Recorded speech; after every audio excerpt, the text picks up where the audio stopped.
Dit produit par Doc en stock pour Arte. Regardez.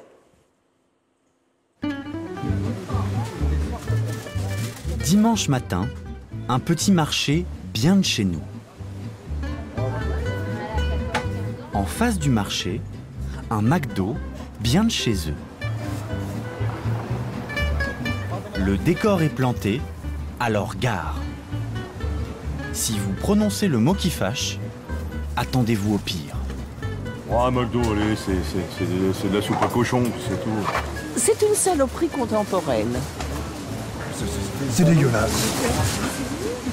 Ce genre de steak haché, là, avec plein de choses dessus, j'aime pas ça. Puis dans un pain, c'est une éponge. Au pays du fromage et de la bonne bouffe, faut-il vraiment s'étonner que McDo soit l'ennemi public numéro 1? Avec un bon plat, j'aime bien un bon vin. Et chez eux, il y a quoi? Du Coca-Cola. Remarquez, quand j'entends les gens dire « Bon, on va se payer un restaurant, le McDo ». C'est pas bon du tout. Au pays d'Astérix, McDo, c'est donc le diable. Mais regardons la vérité en face. Cette petite musique correspond-elle vraiment à la réalité? Savez-vous par exemple que chaque jour, 1 200 000 Français vont manger chez McDo? Savez-vous que McDo en France fait 3,3 milliards d'euros de chiffre d'affaires, son meilleur résultat dans le monde derrière les États-Unis? En clair, savez-vous qu'après l'Amérique, la France, c'est l'autre pays du McDo? Pour moi, ce qui est essentiel aujourd'hui, c'est de comprendre le paradoxe McDo. C'est-à-dire pourquoi McDo bat tous les records au pays d'Astérix? Pourquoi McDo bat tous les records au pays de la bonne chère, au pays où est né le mouvement contre la malbouffe?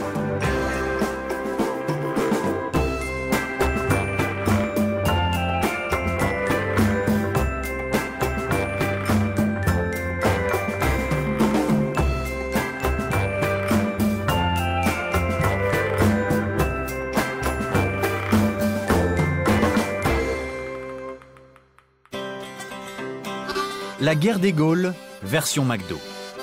D'un côté, les irréductibles Gaulois, de l'autre, les envahisseurs. En 1979 après Jésus-Christ, les légions McDo débarquent en France. De Bordeaux à Strasbourg, en passant par Lyon et Paris. Très vite, toute la Gaule est occupée. Jusqu'au jour où un petit village gaulois décide de résister. Le 12 août 1999, à Millau, une poignée d'agriculteurs mécontents mettent à sac un McDo en construction. Et dans le rôle d'Astérix, un certain José Bové. Si on s'attaque aujourd'hui à McDo, c'est parce que McDo est le symbole de ces multinationales qui veulent nous faire bouffer de la merde et qui veulent faire crever les paysans. L'objectif de José Bové, entrer en résistance contre la Mac-domination.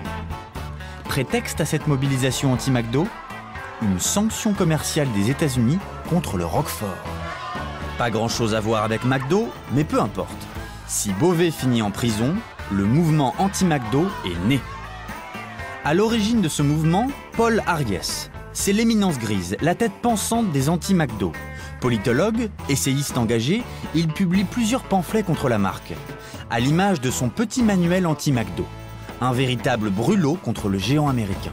On a effectivement lancé ce qu'on a appelé à l'époque un mouvement anti-McDo. Et j'ai multiplié les conférences. J'ai fait plusieurs centaines, plusieurs milliers peut-être de conférences sur la question de McDo, dont une conférence à Millau à l'invitation de José Bové. En réalité, Millau, c'est l'histoire de quelques Gaulois qui veulent en découdre avec l'Amérique. La mondialisation, ils ne veulent pas manger de ce pain-là. Et s'ils ont désigné McDo et ses hamburgers pour cible, ce n'est pas par hasard.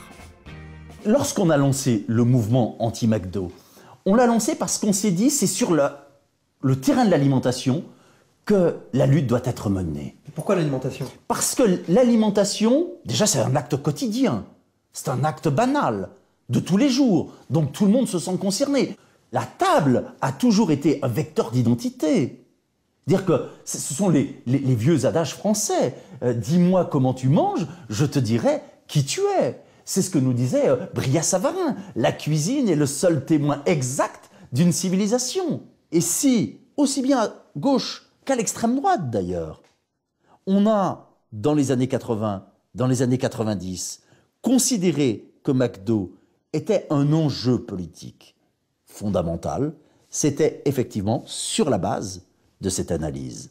Dire, on ne touche pas à la table impunément en France. Face à ce qui est considéré comme une menace pour l'identité culturelle française, José Bové véhicule un message simple, manichéen, qui parle aux Français. Abat la standardisation et vive les paysans. Le fait d'avoir effectivement démonté ce McDonald's le 12 août 1999 a été un symbole parce que ça représentait la question de l'agriculture, de la diversité, face à la standardisation et l'agriculture industrielle. Un symbole peut-être, mais problème. Ce symbole ne correspond plus du tout à la réalité des campagnes françaises. Agriculture, élevage, tout s'est depuis bien longtemps industrialisé. McDo le sait mieux que personne. N'en déplaise à José Bové. Pour preuve, en 2001, McDo riposte en s'installant au Salon de l'Agriculture, le symbole du monde agricole français. Et si tout se passe très bien, c'est parce que McDo a un argument de poids. Des dizaines de milliers de tonnes de bœuf, de pommes de terre et de blé achetés chaque année à la filière agricole française. 75% de son approvisionnement au total. En clair, le Big Mac est made in France. Ça pouvait être vu comme une provocation d'avoir McDonald's au salon de l'agriculture, mais en fait c'était un très bon coup parce que McDonald's s'approvisionne essentiellement, quasi exclusivement d'ailleurs en France pour ses restaurants français, et donc très fortement auprès des agriculteurs français, qu'ils considèrent comme un très bon client. Et il n'y a pas eu du tout de réaction négative à l'égard de la création de ce grand stand McDonald's au salon de l'agriculture. Mais les anti-McDo mettent l'image de la marque sous pression. Alors paradoxe, c'est en France que McDo va se réinventer. Au début des années 2000, McDo France dit bye-bye au fast-food de papa. Place au McDonald's New Look. Objectif, faire de McDo un vrai restaurant. Côté marketing, l'état-major de McDo comprend que les Français ne sont pas comme les autres. Leurs études montrent qu'ils ne bouffent pas en 10 minutes, mais mangent en 25, toujours aux heures de repas. Et restent ensuite autant de temps à discuter. Comme si pour eux, fast-food, ça ne voulait pas dire grand-chose.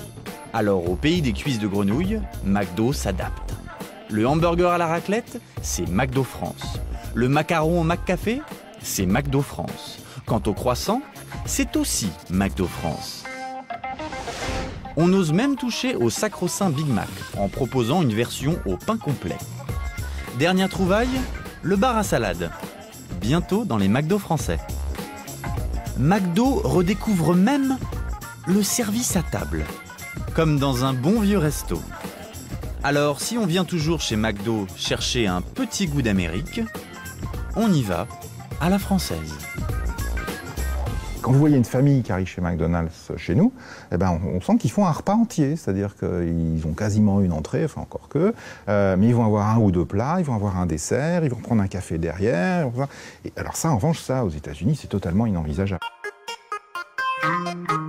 C'est aussi chez nous que McDo réinvente sa communication. En 10 ans, l'enseigne bouleverse son image. Dans les pubs, la star, ce n'est plus Ronald McDonald, ce sont les Français. Des Français loin des clichés, pluriels, décomplexés.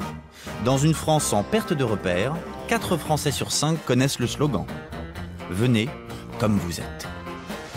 Bref, 10 ans après Mio, oubliez la multinationale Yankee qui devait faire crever les paysans.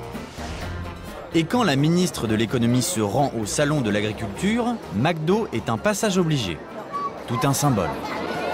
Vous êtes exemplaire. C'est dur en négociation. C'est pas facile tous les jours, mais on réussit à s'en. Moi je dirais que José Bové a rendu un grand service à McDonald's en fait. Pris à son propre piège. Pris à son propre piège, non. Il voulait que ce soit pas de la malbouffe globalisée, il a réussi. C'est-à-dire que grâce à ce qu'il a fait, McDonald's est devenu un peu plus français. La principale leçon à tirer de la victoire de McDo pour ses opposants, c'est peut-être de nous dire que nous avons sous-estimé la puissance de nos adversaires. Il est évident que McDo France a su tirer aussi les leçons des critiques qui étaient celles du mouvement anti-McDo. C'est-à-dire que nous avons désigné quelles étaient les faiblesses du système. Et parce que le mouvement anti-McDo a été particulièrement puissant en France, eh bien l'état-major de McDo France a été plus à même d'essayer d'acclimater le produit et finalement d'aller vers une certaine démcdonaldisation. Finalement, c'est plutôt McDo qui se sera francisé que l'inverse. Pour saisir l'ampleur de cette métamorphose, direction Arras, dans le Pas-de-Calais. Plus village gaulois, tu meurs. En banlieue, dans la commune de Borin, un nouveau McDo sort de terre. On l'inaugurera dans quelques heures. C'est le 1265e en France. On va voir si les invités commencent à arriver. Cet homme, c'est Benoît Touvenin, le directeur du nouveau McDo. Bonjour. Et surprise, 200 personnes de tous âges sont là pour l'inauguration. Ok, bonne soirée. Bonjour. Car à Borin, on attendait cette ouverture. D'accord. Vous êtes venu en voisine alors? Et toutes les personnalités locales ont répondu présent. Monsieur le maire. Pierre Ansart est encarté au Parti socialiste. Qui a dit qu'à gauche on n'aimait pas McDo? Bonsoir à tous, je suis très heureux de vous accueillir au restaurant McDonald's de Borin, en compagnie de Monsieur Ansart, le maire de Borin, qui m'a fait l'amitié de venir... Ce soir, Monsieur le maire peut être content. Cela fait des mois, en effet, qu'il aide Benoît Touvenin à monter son nouveau McDo. Pour la commune de Borin, ça a été un pari sur l'avenir, car en pleine crise, la commune a décidé de prendre le taureau par les cornes. Donc je pense que pour les entreprises qui travaillent sur cette zone, ça a été une sacrée bouffée d'oxygène. Et puisqu'on parle de crise, n'oublions pas non plus, vous avez à peu près une cinquantaine d'emplois, à temps plein ou à temps partiel. Et sur l'ensemble de la zone, on peut compter sur une création de 200 à 250 emplois nouveaux. 50 emplois, ce n'est pas négligeable. Surtout dans un département où 20% des jeunes sont au chômage. Et en plus des ciseaux dorés. C'est donc très solennellement que Monsieur le maire va couper le ruban républicain. Alors les comptoirs vont bientôt ouvrir. Hein. Préparez vos commandes. Voilà. Monsieur le directeur. Bravo.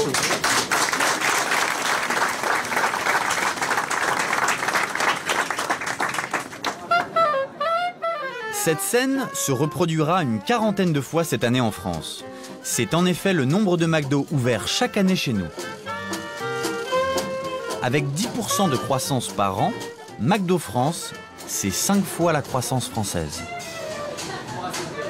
Bref, entre la France et la multinationale américaine, c'est le temps des cerises.